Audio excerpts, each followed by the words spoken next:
ለ2018 የ12ኛ ክፍል ተፈታኞች ውጤታቸው ይፋ እንደሚሆን ይጠበቃልና ትምህርት ሚኒስቴር በዛሬው ዕለት ባወጣው መግለጫ ማለት ነው ውጤታቸውን ከምሽት 1 ሰዓት ጀምሮ በሚከተሉት አማራጮች ማየት ትችላላችሁ ማለት ነው። ስለዚህ ለሁሉም ተማሪዎች ሼር በማድረግ ውጤታችሁን መከታተል ትችላላችሁ። ኔትወርክ የሚያስቸግራችሁ የቴሌግራም ቻናላችን ጆይን በማድረግ ውጤታችሁ እንዲታይላችሁ ማድረግ ትችላላችሁ። ስለዚህ ውጤታችሁን ከምሽቱ 1 ሰዓት ጀምሮ እየገባችሁ በተሰጡት አማራጮች መከታተል የምትችሉ ይሆናል ማለት ነው።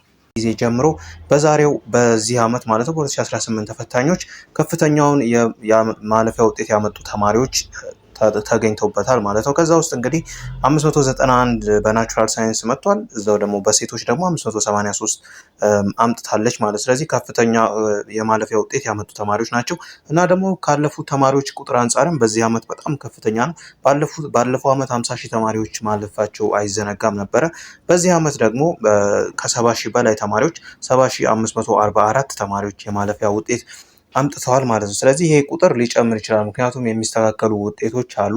ባለፈው ዓመትም ካስታውሳችሁ በፐርሰንት ሲሰላ ከ49.5 እስከ 49.9 ጀምሮ ያሉት ከዛ በላይ ያሉት እንዳለፉ ይታወቃል እና በቁጥር ስንቀይረው ደግሞ ባለፈው ዓመት ማለፊያ ውጤት 297 ነበረ። ስለዚህ ማለፊያ ውጤት 300 ላይሆን ይችላል፣ ግን መያዝ ያለባችሁ ግማሽ ያመጣ ተማሪ እንደሚያልፍ ነው። 50% ያመጣ ግን ሲሰላ ወደ ፐርሰንት ስንቀይረው ከ49.5 በላይ ያመጣ ተማሪ እንዳለፈ ይታወቃል ማለት ነው በ2017 ዓ.ም።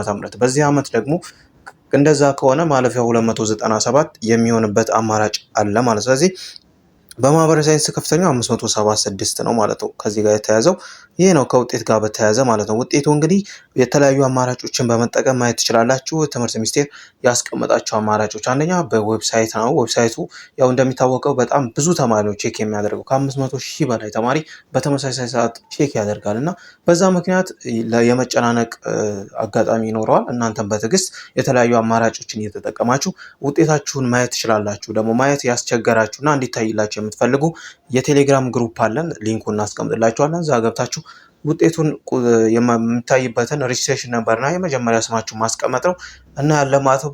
ሌላው ደግሞ በቴሌግራም ላይቭ ይኖረናል፣ እዛ ላይ የገባችሁ መጠየቅ ትችላላችሁ። ውጤት የምናይላችሁ ይሆናል ማለት። ስለዚህ ፖርታሉ አለ፣ እዛ ላይ ዌብሳይት ላይ ገብታችሁ ማየት ትችላላችሁ።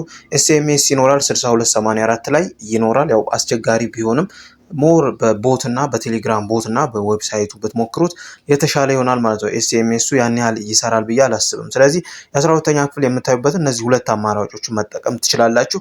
የምታዩበትንም አማራጭ ሊንኮችን በቴሌግራም ቻናላችን አስቀምጠንላችኋል ማለት ነው። ስለዚህ በዚህ በትዕግስት ጠብቃችሁ ውጤታችሁን ማየት ይኖርባችኋል ማለት። ስለዚህ በተለቀቀበት ሰዓት ወዲያውኑ ብትሞክሩ ላይሰራላችሁ ይችላል።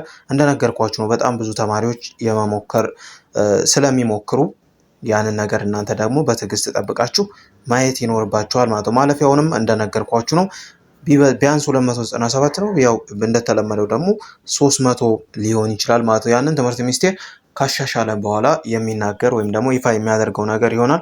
ከሪሚዲያል ማለፊያ ጋር በተያያዘ ግን ትምህርት ሚኒስቴር ያለው ነገር የለም። ከ2019 ዓ.ም ሪሚዲያል ማለፊያ ነጥብ ጋር ያለው ነገር የለም። የ12ኛ ክፍል ውጤታችሁን ካያችሁ በኋላ ስለ ሪሚዲያል ማለፊያ ውጤት ከባለፉት ዓመታት ጋር አነጻጽሬ በሌላ ቪዲዮ የሚመለስ ይሆናል ማለት ነው። ከ2018 ሪሚዲያል ተፈታኞች ጋር በተያያዘ ትምህርት ሚኒስቴር ያለው ነገር የለም። ምናልባት ከ12ኛ ክፍል ተማሪዎች ጋር ከተማሪዎች ውጤታችሁን ካያችሁ በኋላ ያንን ይፋ ሊያደርግ ይችላል። ግን እናንተ ውጤታችሁን በትዕግስት ማየት ይኖርባችኋል። እንግዲህ በዛሬው ዕለት ውጤታችሁ ይፋ ሆኗል ማለት ነው። በትዕግስት እየገባችሁ ማየታችሁን አትርሱ። ለሁላችሁም መልካም ዕድል እመኛለሁ። ሰብስክራይብ ይደረግ።